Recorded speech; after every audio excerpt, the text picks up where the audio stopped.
Boa noite, igreja. Graça e paz do Senhor Jesus. Nós estamos aqui juntos mais uma vez nesse estudo da palavra. Estamos estudando a carta de 1 Pedro, primeira carta do apóstolo Pedro. Paramos no capítulo 2, na semana passada, e hoje vamos dar continuidade, capítulo 2, versículo 4. Então já deixa aberta aí sua Bíblia. Antes eu quero já me antecipar, pedir desculpas aos irmãos. Hoje eu estou um pouco sem fôlego, então o estudo vai ser um pouco mais breve por conta disso, tá?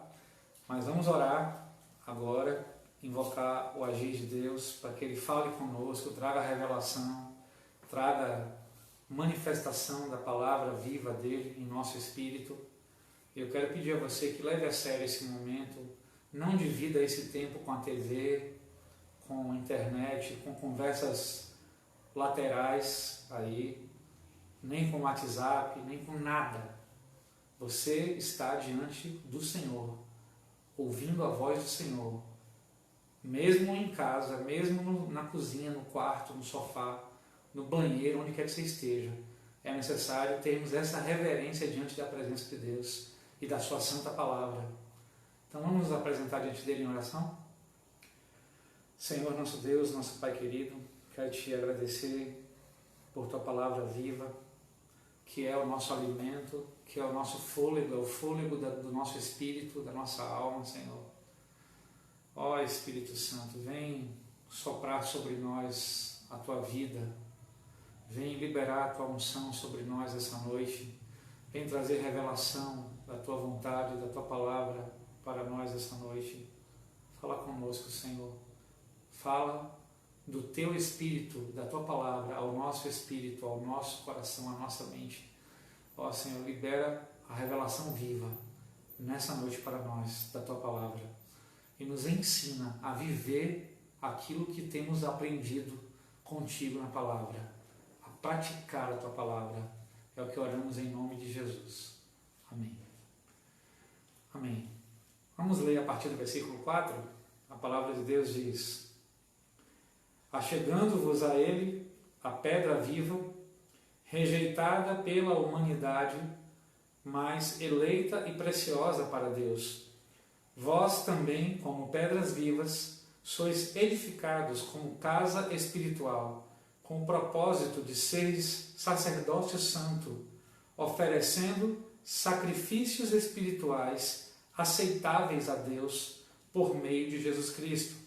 Porquanto assim está registrado na Escritura: eis que ponho em Sião uma pedra angular, escolhida e preciosa, e aquele que nela deposita sua confiança jamais será envergonhado. Assim sendo, para vós, os que credes, ela é preciosa, mas para os que não creem, a pedra que os construtores rejeitaram tornou-se a principal, a pedra angular, e pedra de tropeço e rocha que causa queda, porquanto aqueles que não creem tropeçam na palavra por serem desobedientes, todavia para isso também foram destinados. Porém, vós sois geração eleita, sacerdócio real, nação santa, povo de propriedade exclusiva de Deus, cujo propósito é proclamar as grandezas daquele que vos convocou das trevas para a sua maravilhosa luz. Vós sim, que antes não erais sequer povo, mas agora sois o povo de Deus. Não tinhais recebido a misericórdia, contudo agora a recebestes. Vamos parar hoje aqui no 10, que a gente não conseguiu semana passada chegar aqui, tomara que hoje a gente chegue, né? Senão a gente não tem pressa, o importante é mastigar bem a palavra, se alimentar do que o Senhor tem para nós, né? E eu acho interessante quando Pedro fala sobre chegando-se para Jesus a pedra viva, porque isso remete à mudança de identidade que Jesus promoveu na vida de Pedro. Toda vez o nosso discurso vai ser influenciado pela nossa relação com Jesus. Tudo que falamos, tudo que pensamos, a maneira como pregamos, a maneira como enxergamos a vida, a maneira como evangelizamos, como discipulamos, tem muito a ver com o tipo de relação que temos com o Senhor. A maneira como priorizamos as coisas e até a maneira como transmitimos às pessoas quem é Jesus tem a ver com a nossa experiência com Ele. E a primeira experiência que Pedro teve com Jesus foi tão impactante que virou ele do avesso. Quando ele chegou perto de Jesus, olhou para ele pela primeira vez e falou: Simão Barjonas, eu te digo que você, a partir de hoje, é Pedro, rocha, e as portas do inferno não prevalecerão contra a minha igreja. Então, assim, essa identidade de firmeza que Jesus gerou na vida de Pedro, que ele não tinha, porque Pedro era tudo menos rocha. Ele podia ser manteiga, gelatina, qualquer coisa que não fosse firme, porque ele era inconstante, ele era instável, ele era temperamental, ele não tinha firmeza naquilo que falava, naquilo que fazia. Mas Jesus olha para além daquela realidade original de Pedro e olha para Pedro vendo quem Pedro iria se tornar após a vida de Jesus entrar nele. Então ele já profetiza sobre Pedro a sua nova identidade e fala: você é rocha, você é pedra, você é firme. E isso não ficou apenas num discurso, num encontro bonito inicial de Jesus com Pedro. Isso modificou a maneira de Pedro enxergar todas as coisas, de enxergar a Deus, de enxergar a vida, de enxergar o reino, a ponto de que na primeira carta que Pedro escreve para a igreja, ele faz menção sobre isso. Ele fala: olha, ele é a pedra viva. Naquele dia ele me chamou de rocha, de Pedro, mas eu entendi que eu sou rocha porque eu me uni à rocha. Foi a firmeza dele que me firmou. Ele é a pedra angular na qual eu estou edificado, na qual eu estou firme. Por isso, e por ele ter implantado em mim a sua própria identidade, a sua essência, a sua natureza, a pedra viva me transformou em pedra viva. Jesus, a pedra viva, a rocha eterna, me transformou em rocha, em firme. E ele fala: vocês também, chegando-se para ele, a pedra viva, rejeitada pela humanidade, mas preciosa e escolhida por Deus, para Deus. Vocês também, como pedras vivas. Ou seja, ele está falando que não era apenas ele que era uma pedra viva, Pedro, mas todo aquele que chega perto de Jesus a ponto de se permitir viver uma nova identidade em Cristo, receber de Jesus a sua nova identidade, também se transforma numa pedra viva, uma rocha viva, um ser humano firme, filho de Deus, com a essência, a natureza que revela quem é Jesus. E ele fala: vocês também, como pedras vivas, por serem dele, são edificados como casa espiritual.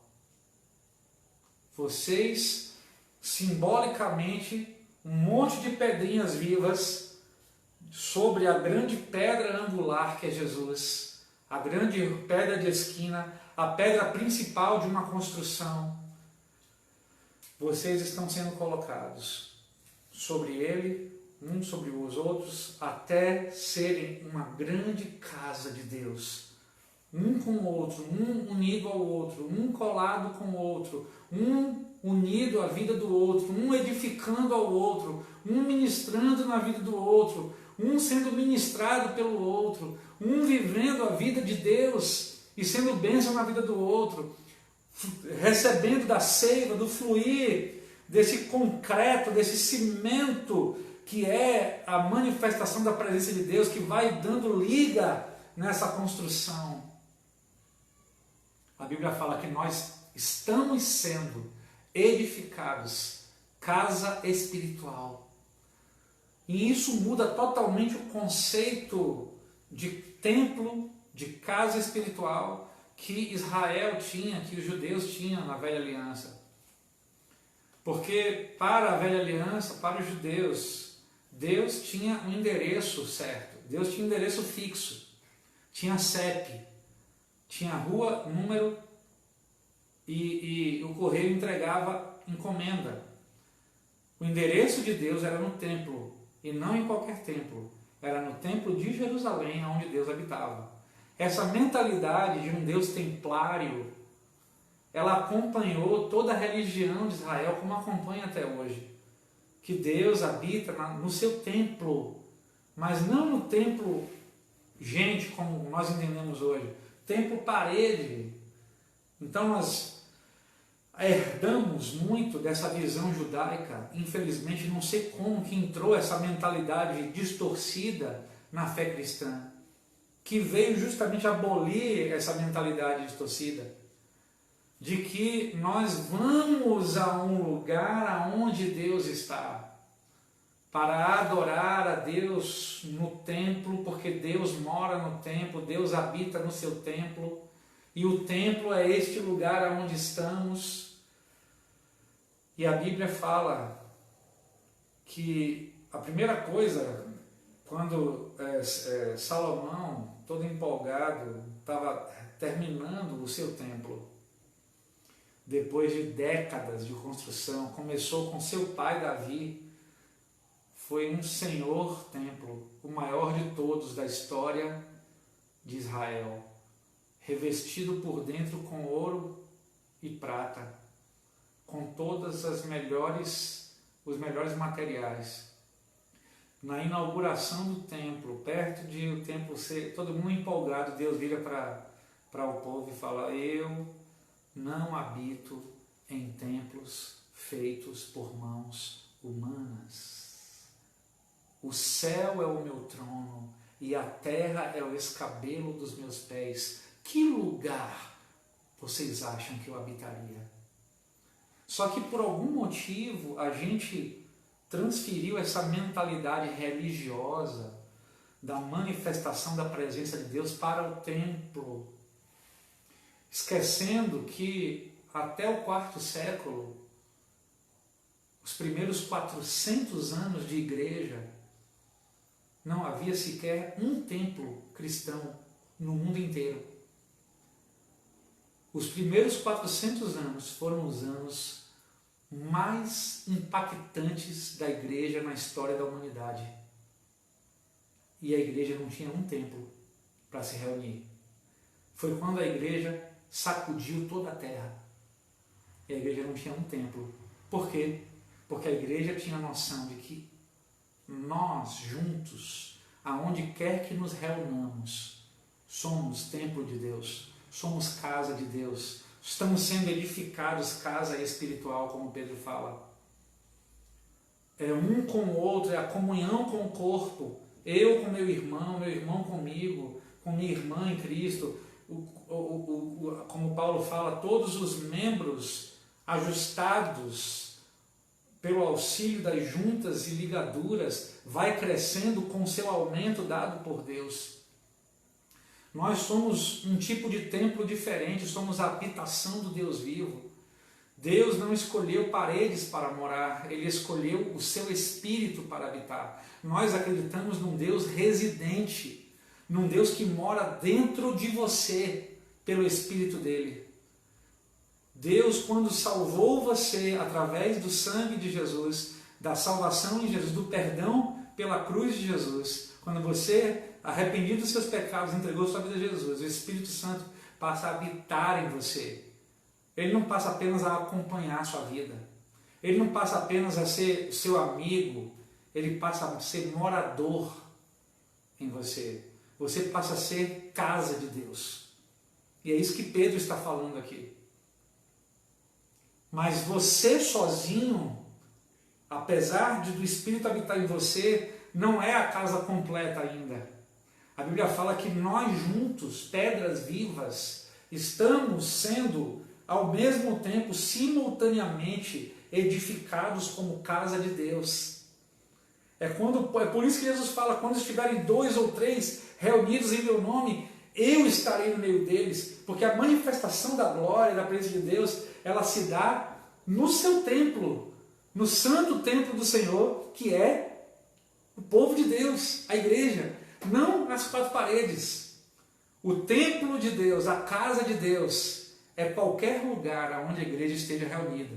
Pode ser dentro de um espaço como esse, como a Igreja Batista Esperança, pode ser debaixo de uma mangueira, pode ser no meio da rua, pode ser num campo de futebol, pode ser dentro de uma casa, pode ser num quarto, pode ser numa sala de estar, pode ser num ambiente de trabalho, aonde a igreja estiver reunida. A casa de Deus está ali, a igreja de Deus está ali, a presença de Deus está ali, o Espírito de Deus se manifestará ali. O Senhor Jesus garante que Ele estará no meio daqueles 2 ou 3 ainda que estejam reunidos em nome dEle. Porque Ele não falou, quando 20 ou 30 de vocês estiverem reunidos em meu nome, eu estarei no meio deles. Porque quanto menor o grupo, mais fácil fica a manifestação da glória e da presença de Deus. Por isso que nós cremos nos pequenos grupos. Por isso que nós acreditamos, entendemos que o mover de Deus é nos pequenos grupos. Que nós estamos não apenas aplicando uma técnica de evangelismo ou de discipulado ou usando uma artimanha para conquistar pessoas. Nós estamos retornando ao princípio bíblico de ser igreja. Jesus nunca imaginou igreja diferente de pequenos grupos. Ele nunca imaginou templos gigantescos com 1.000, 2.000, 3.000 pessoas e alguém pregando e toda semana alguém lá. Tudo bem, hoje é uma necessidade às vezes para alguns lugares isso. Mas o ideal é a comunhão profunda com o corpo de Cristo nas casas, entre os irmãos, dentro das famílias, uns com os outros, ministrando um ao outro, sendo um do outro. Como a gente tem ouvido muito falar essa expressão ultimamente, né? Parece que estão descobrindo a pólvora de novo, né? Vida na vida. Discipulado é isso. Sempre foi, nunca deixou de ser. Só que a gente está reaprendendo. É um vivendo na vida do outro. E é para isso que nós somos chamados. E Pedro deixa muito claro isso. Nós somos edificados casa espiritual com um propósito. Existem duas vezes nesse texto que Pedro fala sobre propósito. Uma é em relação ao que Deus está fazendo de nós. E outra em relação ao que nós estamos fazendo na terra. E o primeiro propósito que fala sobre o que Deus está fazendo de nós, aqui fala, Ele está nos fazendo sacerdócio santo. O propósito dele nos edificar como uma grande casa espiritual, que não depende das 4 paredes para sobreviver, que depende da comunhão um com o outro, com Deus, nós com Deus, nós uns com os outros, mas não depende do lugar onde estamos tendo comunhão. Ele fala que o propósito de sermos edificados casa de Deus é sermos sacerdócio santo, oferecendo sacrifícios espirituais aceitáveis a Deus através de Jesus Cristo. Ou seja, quando Deus edifica-nos como casa espiritual, é porque Ele tem um propósito de nos transformar em sacerdotes santos. E essa palavra é muito interessante porque existe uma diferença entre profeta e sacerdote, né? Apesar do ministério profético da igreja, e isso nós vamos falar em outro momento, que é algo muito necessário, o caráter profético da igreja nessa geração principalmente. Mas a questão do sacerdócio é interessante porque o sacerdote tinha uma função muito clara na primeira aliança, na velha aliança. O sacerdote era aquele que se apresentava diante de Deus e ministrava ao Senhor. Ele representava as pessoas, o povo, diante do Senhor. Ele ia levar as orações, a intercessão, o clamor, o culto, a adoração, o louvor, como representante da sua geração, diante do trono de Deus. Hoje não existe mais levita. É um grande erro chamar ministério de louvor de levitas.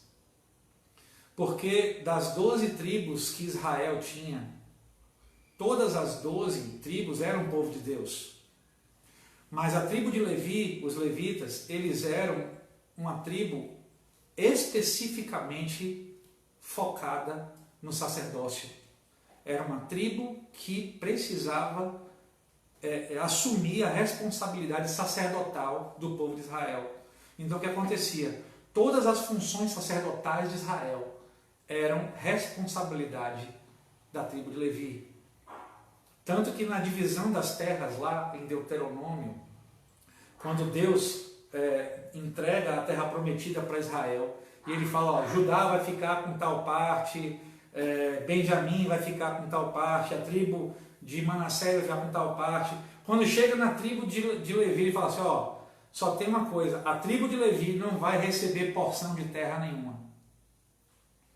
E logo, eu acho que imaginei que naquele momento que Deus falou isso, chocou a tribo de Levi, né? Como assim? Todo mundo vai receber terra, porção, herança, e nós não? E ele fala, a tribo de Levi não receberá porção de terra, porque eu vou ser a própria herança deles. Então Deus separou a tribo de Levi para uma relação totalmente exclusiva de relacionamento, de entrega e de vida com Ele, diferente de todas as outras tribos dos povos de Israel. Hoje, meus irmãos, na nova aliança, que é a igreja, a aliança da graça que Jesus fez com o Pai através de seu sangue e que constituiu a igreja na terra, a igreja do Senhor é exatamente essa tribo sacerdotal sobre a terra. Então toda a igreja tem uma linhagem sacerdotal. Não existem os levitas da igreja. A igreja é a tribo levítica. Toda a igreja é chamada ao sacerdócio real, ao sacerdócio santo, a exercer o seu sacerdócio diante do Senhor. Mesmo que você, mas eu não tenho chamado, eu não tenho ministério. Você não sabe o que você está falando. Você foi chamado para todos os dias da sua vida se apresentar diante de Deus, perante essa geração aonde você nasceu. Você está com a responsabilidade sacerdotal de ir até o Senhor, clamar a Ele pelo povo que está ao seu redor, pelas pessoas da sua geração que estão perdidas, clamando pelos pecados da sua nação, da sua geração, desse mundo, da sua família, orando, intercedendo, adorando, cuidando das coisas do reino, como os levitas faziam. O Senhor levantou a igreja como sacerdócio santo. Em todas as gerações aonde a igreja passa, ela é a tribo sacerdotal da terra. Nós, nessa geração, somos a linhagem sacerdotal de Deus na terra. Somos separados, diferenciados, não temos porção, não temos herança nessa terra. O Senhor é a nossa porção, o Senhor é a nossa herança. Para de buscar bênção material, para de buscar riqueza, para de buscar prosperidade, para de buscar seus interesses. Você é da tribo sacerdotal do Senhor. Você foi levantado como nação santa, como povo adquirido, povo de propriedade exclusiva de Deus. Você não se pertence mais. Você foi levantado nessa geração com o único propósito de se apresentar todos os dias da sua vida, 24 horas por dia, perante a face do Senhor, adorá-lo, fazer a sua vontade, orar, louvar, servir ao reino, apresentar sacrifícios de louvor e ser casa espiritual, ser boca de Deus na terra. Entendeu? É isso que Pedro está falando. Pedro está sendo usado por Deus para revelar a identidade da igreja. Porque muitos de nós ainda não temos noção de quem somos. E se você ainda tem alguma dúvida de quem você é, agora você está sabendo. E aí ele fala justamente isso, né? No versículo 9, completando essa configuração da identidade da igreja que somos nós.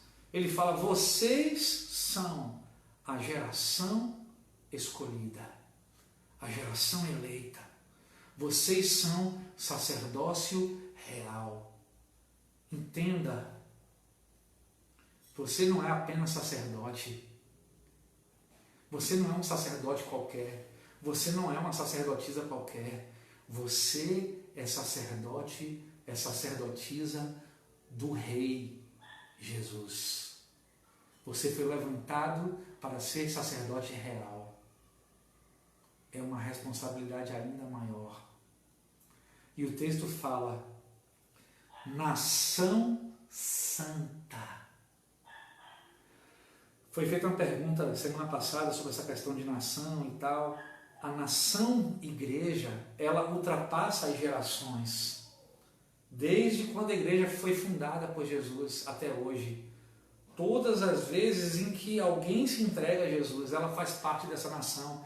Independente da era que ela viveu, da época que ela viveu. Hoje nós somos a nação santa sobre a terra. Enquanto você estiver vivo, você é a geração eleita, você é a nação santa. E santo é o quê? Separado. Você é uma nação separada das outras nações. Nós, igreja, somos uma nação dentro das nações, espalhada nas nações. Somos uma nação infiltrada nas nações. Somos a nação de Deus entre os povos da terra. Já imaginou que coisa gloriosa é isso? E não existe algo mais grandioso, um privilégio mais maravilhoso, porque o texto fala que o propósito, que nós vamos chegar lá, né? Antes do propósito, ele fala, vocês são povo de propriedade exclusiva de Deus. Ou seja, você não tem dois donos. Você não tem dois donos. Você não é dono da sua vida. E ninguém mais é, a não ser o Senhor Jesus. O texto fala que você é exclusivo. Lembra aquela música que a gente canta? Senhor, não vou dividir a minha adoração, exclusivo é o meu coração, vivo só pra ti, não abro mão do céu, até diante da morte, prefiro ser fiel. E é exatamente isso que ele está falando. Você é exclusivo. Seu coração tem que ser exclusivo. Não é uma escolha sua. Foi uma escolha dele ter você como exclusividade dele. Você não tem direito de ser de mais ninguém. Você foi escolhido para ser dele. Você não pode pertencer a dois senhores. Jesus já fala isso, né? Ninguém pode servir a dois senhores. E Pedro repete, somos povo de propriedade exclusiva de Deus. Você já se arrependeu por não estar vivendo exclusivamente para o Senhor? Você já mudou de posicionamento e deixou de viver para você mesmo, para seus interesses, para aquilo que lhe dá prazer? Está muito na moda o hedonismo hoje. Sabe o que é hedonismo? É você curtir o momento, curtir a vida, usufruir de todo o prazer que a vida pode te dar. Essa mentalidade maligna, satânica, ela tem entrado com tudo na vida da igreja. Na vida de muitos crentes, homens e mulheres que entregaram suas vidas a Jesus, mas vivem uma vida oca, porque estão escolhendo satisfazer os seus próprios desejos, os seus próprios prazeres. Não são exclusivos do Senhor.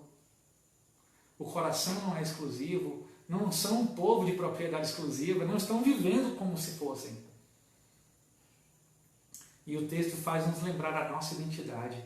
E aí, quando eu disse no início, ele fala de um propósito, que é o propósito de Deus conosco, ao construir a nossa identidade, que é nos fazer casa espiritual com o fim de oferecermos sacrifícios espirituais aceitáveis a Deus através de Jesus. E agora Pedro fala sobre o outro propósito, que é o propósito da nossa identidade, de quem nós somos na terra, como filhos de Deus, como geração eleita, como sacerdócio real, como nação santa, como povo de propriedade exclusiva de Deus. Ele fala que o propósito de sermos isso, de vivermos essa identidade, é proclamar as grandezas daquele que nos convocou das trevas para a sua maravilhosa luz. Então, existe um propósito claro na minha vida, um propósito claro na sua vida. A sua vida não é sem propósito. A sua existência em Deus não é sem propósito. A sua vida cristã não carece de um objetivo, de um motivo, de uma razão, de um propósito. O propósito está muito claro aqui em 1 Pedro 2. A Bíblia fala que Deus te transformou em filho, em povo, em geração eleita, em sacerdote real, em povo de propriedade exclusiva dele, para que você proclame, anuncie, declare para essa geração, para todos que estão ao seu redor, crentes, não crentes, ímpios, pecadores, parente, não parente, vizinho, amigo, inimigo. Você deve anunciar em todo o tempo, enquanto houver fôlego de vida em você, as grandezas daquele que te chamou das trevas para a sua maravilhosa luz. Esse é o objetivo de você acordar todos os dias. Essa deve ser a razão principal de você abrir os olhos de manhã. Não é dizer quanto eu vou ganhar hoje, quanto eu vou lucrar na minha empresa hoje, quanto de trabalho eu vou ter hoje, quantas matérias eu vou decorar hoje, quantas notas 10 eu vou tirar na faculdade hoje, quantos likes eu vou ganhar no meu post de hoje. É para quantos eu vou proclamar a grandeza daquele que me chamou das trevas para a sua maravilhosa luz. Para quantos eu vou ser uma testemunha viva daquele que me resgatou do poder das trevas para a sua luz. Porque esse é o único sentido da nossa existência na terra. Anunciar as grandezas, as virtudes daquele que me chamou. Você tem utilizado bem o motivo pelo qual você está vivo? Se você for contar hoje o tempo que você está vivo, o tempo como você está distribuindo o seu dia, você tem vivido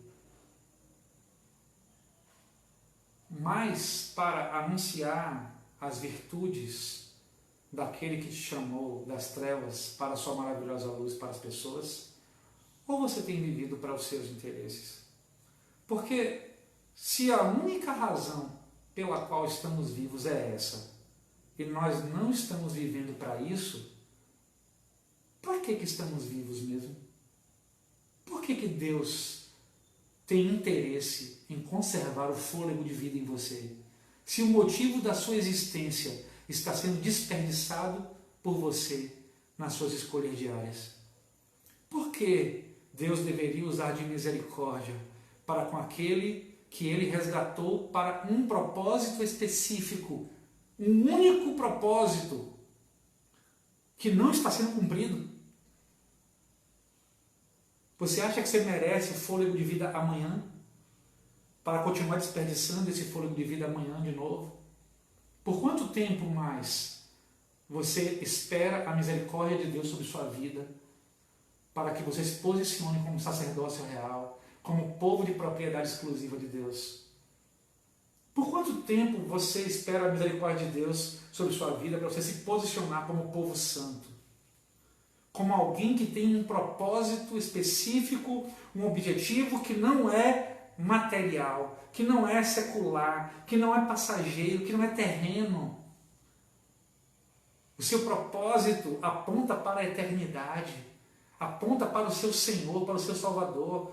Por isso que o texto que a gente vai ler o versículo 11 na semana que vem, Pedro fala, isso tudo faz com que a gente precise ser exortado como peregrino, como forasteiro, como estrangeiro nessa terra.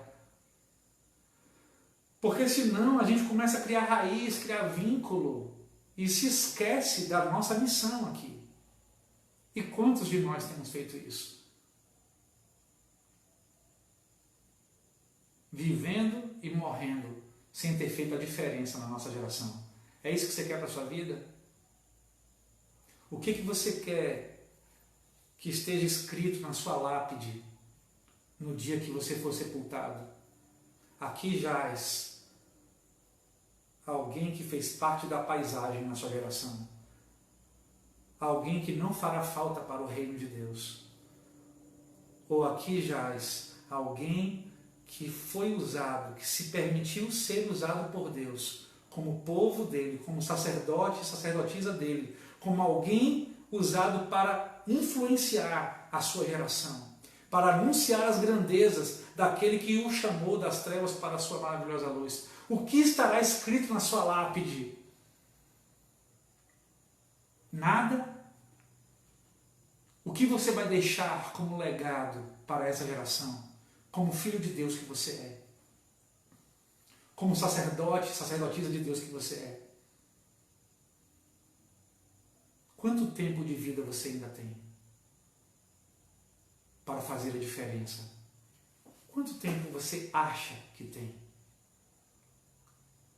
Anos, meses, semanas, dias, horas? A gente nunca sabe, irmãos. Temos que fazer a diferença hoje. Se der, comece ainda hoje. E não pare nunca mais. Amém?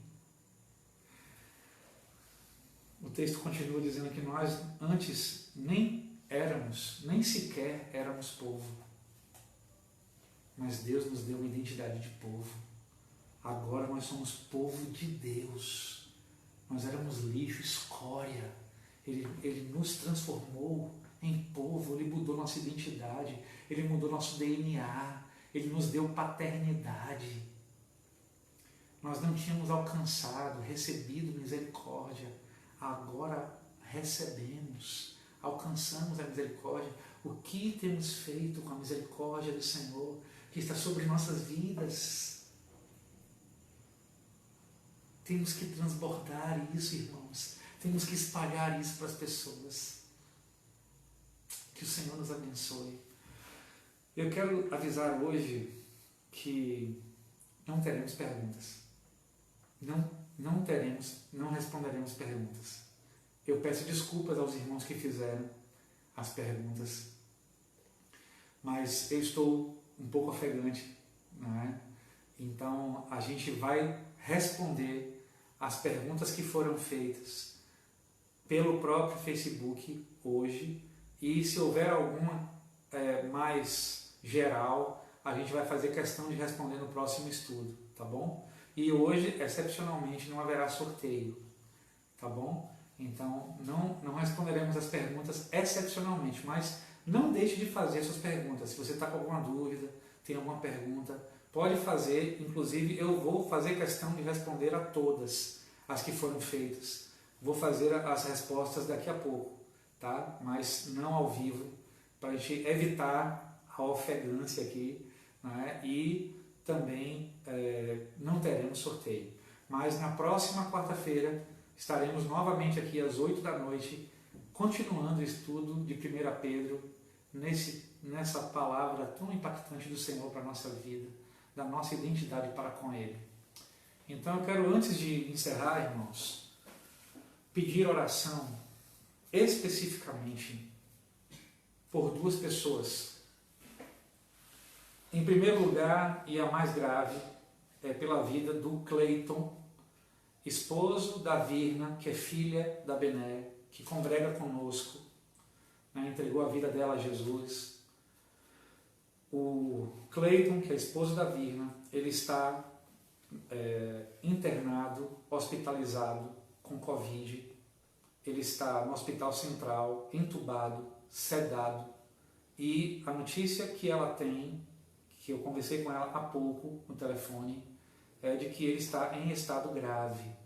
Inclusive ele ele foi colocado de bruços para facilitar a respiração, não é? Então assim, ele está com um índice de oxigenação baixo, está tentando equilibrar os índices vitais dele, os sinais dele. Então eu creio no milagre, eu creio que Deus pode curá-lo, restaurar sua saúde, e que isso possa servir para a glorificação do nome do Senhor Jesus na vida dele, a salvação dele, e de testemunho do poder de Deus nessa família. Então, como igreja, eu convoco você, que é a igreja do Senhor, a interceder, a levantar um clamor nesse momento pela vida de Cleiton e da família de Bené. Bené está ainda enferma, a Virna, que é a filha da Bené, a esposa do Cleiton, também está saindo ainda da enfermidade, o filho dela também. Então vamos estar orando por todos eles, né, nesse momento. E o segundo pedido é pelo pastor João Batista, que é pastor da Igreja Batista Independente. Ele colocou um pedido de oração no grupo de pastores, dizendo que ele teve um mal-estar essa noite, né, com dificuldade para respirar, com vômito sem parar, com muito mal-estar, e acabou indo para a emergência, mas aí fizeram o teste dele de Covid, aquele teste rápido deu negativo, mandaram ele de volta, e aí ele está aguardando ainda fazer novos exames até sexta-feira, mas pediu oração para os irmãos, porque ele passou muito mal essa noite. Então vamos estar orando pelo pastor João, né, da Igreja Batista Independente, que fica aqui perto do cinema aqui da cidade, tá? Então vamos levantar um clamor pela vida do Cleiton e pela vida do pastor João. Vamos lá. Senhor nosso Deus, nós estamos na tua presença, Pai, e queremos te apresentar a vida do Cleiton, Senhor. Ó Deus, o Senhor é o Deus que dá a vida, é o Senhor que tira a vida, o Senhor é o dono da vida. A vida está em tuas mãos, tu és o Senhor da vida. E ó Deus, o fôlego de vida está em Cleiton, Senhor. Sopra sobre ele, Senhor. Sopra a tua vida nele, Senhor. Ó Espírito, sopra teu fôlego, tua cura. Sopra o teu oxigênio vivo nele, Senhor. Ó Pai, que toda falta de oxigenação no seu organismo, no seu cérebro, nos seus pulmões, ó Pai, nos seus aparelhos internos, Pai, nos seus órgãos internos, ó Pai, que toda deficiência, que toda doença, toda enfermidade bata em retirada, que o teu espírito de cura possa liberar cura nos órgãos internos dele, Pai, que ele possa retornar à respiração normal, Senhor, que ele possa retornar à vida normal, Senhor, e que esse tempo seja um tempo do teu mover na vida dele, Senhor, de cura, de manifestação do teu Espírito Santo, do teu sobrenatural na vida dele, Senhor. Opera na mente, na alma, no espírito dele. Fala com ele, Espírito Santo. Fala com ele agora, Senhor. Traz cura, Senhor. Fala com o Bené, traz cura a Bené também, Senhor. Te peço por Virna, Senhor Deus. Traz também a tua cura completa para seu filho também, Senhor Deus. Ó Pai, por toda esta família nós te clamamos, Pai. Manifesta o teu sobrenatural, a tua cura, o teu poder, Senhor, sobre a vida desta família, Pai. Ó Senhor, glorifica o teu nome, Senhor. Ó Pai, que teu nome seja exaltado nessa circunstância, Senhor. Bendito seja o teu nome, Senhor. Nós confiamos em ti, no teu agir, Senhor. Ó Pai, no nome santo de Jesus, nós repreendemos essa enfermidade na vida do Cleiton e declaramos a cura do Senhor, que ele saia daquele leito, se levante curado em nome de Jesus, que assim seja, segundo a tua vontade, Pai, para a glória do teu nome, Senhor. Seja feita a tua vontade na vida do Cleiton, Senhor. No nome de Jesus é o que nós oramos, Pai. Ó Deus, nós queremos te apresentar a vida do pastor João, que teve esse mal-estar, Senhor, e que acabou sendo socorrido, ó Pai, na emergência, Pai, e voltou para a sua casa, Pai. Ó Pai, que toda sensação de enfermidade, que toda seta de enfermidade caia por terra no nome de Jesus. Traz cura e restauração sobre a vida dele, Senhor. Ó Pai, mantenha o teu servo de pé e firme diante de ti, Senhor. Sustenta-o, Pai, bem como a sua família e a sua igreja, Senhor. Fortalece-o. E nós pedimos por cada enfermo da nossa igreja, Senhor Deus. Cada enfermo que está escutando esta oração aqui agora, Senhor. Cada irmão, cada irmã, cada homem e mulher que está agora conectado a Ti, Senhor. Que o Senhor permitiu que estivesse agora ouvindo esta oração, Senhor. Não existe coincidência no Teu reino, Senhor.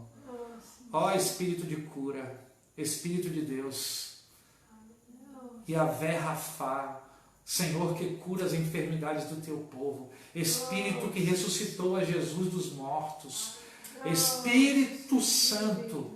Ó Senhor, há médico em Gileade, há remédio em Gileade, há um bálsamo de cura em Gileade. Vem com o teu bálsamo, Espírito Santo, e libera a tua cura para o teu povo que está enfermo. Libera a tua cura, Senhor, para o teu povo enfermo, aonde quer que eles estejam, Senhor Deus. Agora eu me lembro da minha mãe, Senhor Deus. Libera o teu bálsamo de cura sobre ela, Pai, aonde quer que ela esteja agora, Senhor Deus. Ó Senhor, restaura a sua saúde. Ó Pai, eu te peço por minha sogra também, Senhor Deus. E por todos os nossos familiares, ó Senhor Deus. Os familiares desta igreja, Senhor. Que teu bálsamo de cura seja derramado. Tua unção de cura se espalhe sobre esta terra, sobre esta cidade, Senhor.